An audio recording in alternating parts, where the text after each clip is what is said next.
ہم نے رب کے حکموں کو توڑا، ہم نے پرواہ ہی نہیں کی۔ ہم سمجھے دنیا میں آئے ہیں تو ہماری دنیا ہے، آوارہ ہوں، خواہشات نفس کے مطابق زندگی گزاریں، آنکھیں بے حیائی میں لگی رہیں، سوچیں آوارگی میں لگی رہیں، کان نغمے سنتے رہے، زبان جھوٹ بکتی رہی، ظلم و جبر کا بازار گرم رکھا، عصمتیں عزتیں پامال کرتا رہا، لوگوں کا مال لوٹتا رہا، حق غصب کرتا رہا، کلیجے اور دل چیرتا رہا، لوگوں کو زخمی کرتا رہا، لوگوں کے جذبات سے کھیلتا رہا، پرواہ نہیں کی کہ یہ دنیا ہے، امتحان گاہ ہے، چند دنوں کے لیے آئے ہیں، اللہ کے حضور پیش ہونا ہے، عملوں کا حساب ہونا ہے۔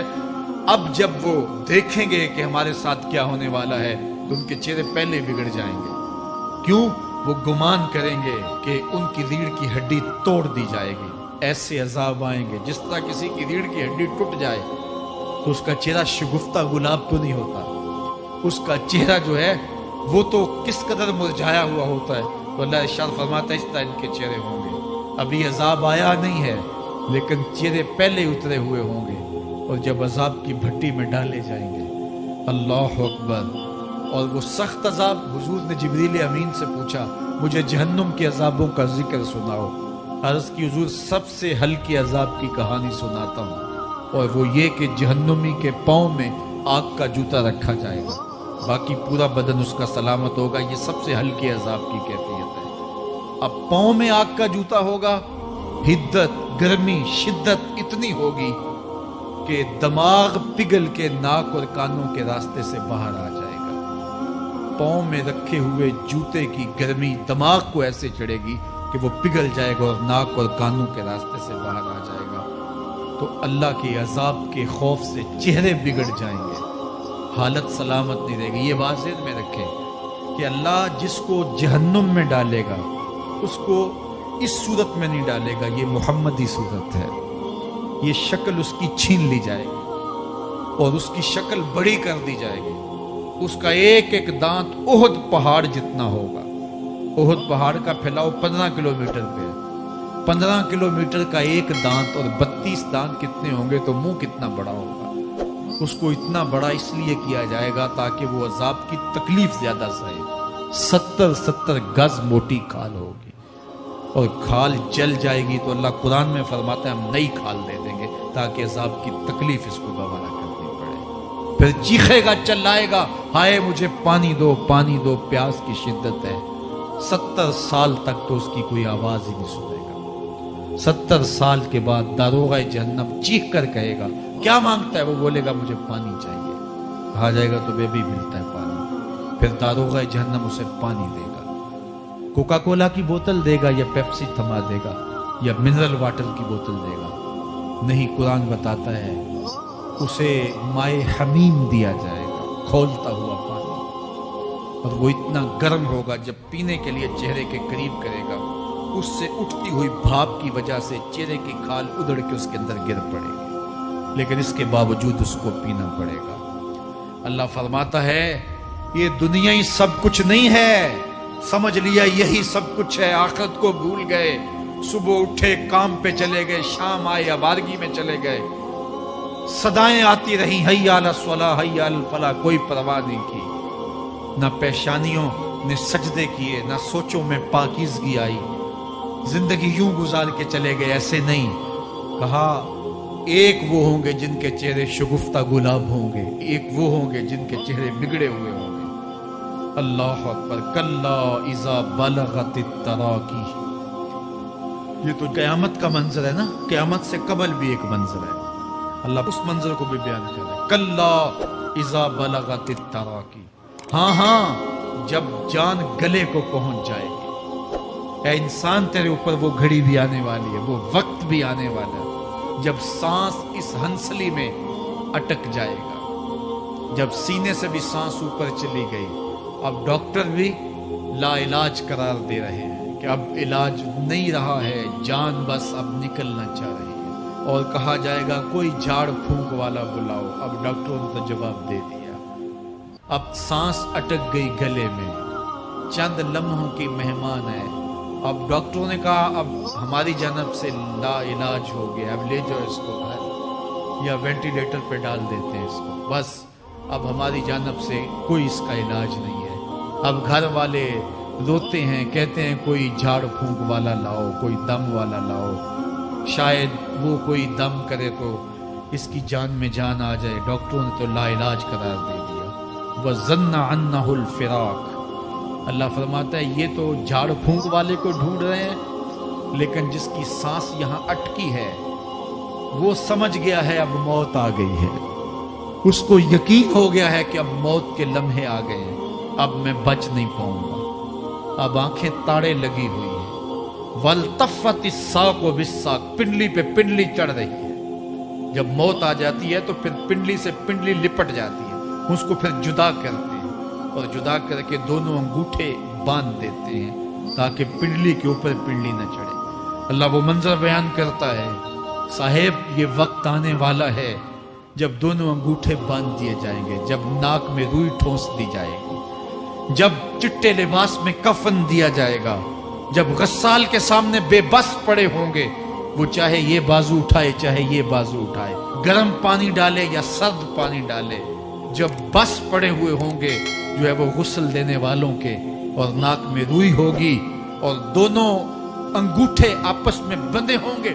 یہ محل، یہ ماڑی، یہ کوٹھیاں، یہ بنگلے جس کو سویر شام لگ کے حلال حرام کی تمیز کیے بغیر بنایا تھا، غوث اعظم رضی اللہ تعالیٰ عنہ بولے مکان بنا رہا ہے، بسیں گے اور حساب تو جا کے دے گا، اور یہ تو ایک رات بھی تجھے اس گھر کے اندر نہیں رکھیں گے کہ چلو ایک رات مہمان رکھ لیں۔ کہتے ہیں نہیں نہیں، مہمانوں نے بھی جانا ہے تو جلدی کرو، اس کو سپرد کراؤ، وہ تو تیرا لباس بھی پھاڑ کے اتاریں گے، خود غسل دینے کے لیے تیار بھی نہیں ہے، تجھ سے خوف آنے لگا ہے، جاندی واری ڈرونا بنے ہوتے، ہاتھ نہ لاندے ڈر دے، جنہ لئی تو پاپ کمائے اج کتھے نہیں تیرے کر دے۔